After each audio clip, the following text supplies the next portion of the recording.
A St. Charles County prosecutor is seeking the death penalty for the man accused of killing 2 children and 2 women back in late December.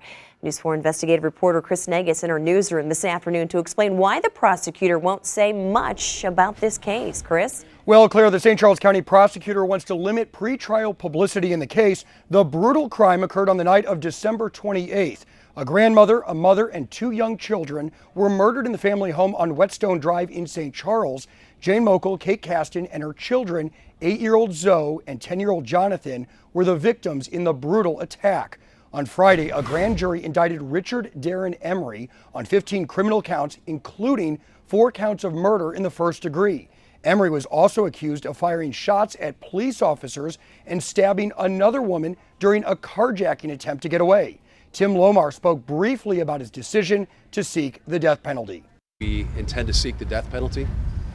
The way it works in the state of Missouri is that we as prosecutors, in only the rarest of circumstances, in first-degree murder cases, we have the right to ask the jury, after hearing the evidence, to consider whether the death penalty is appropriate. Obviously, there would have to be a finding of guilt before that, but in the penalty phase, in this particular trial, the jury will be given the opportunity to consider the death penalty.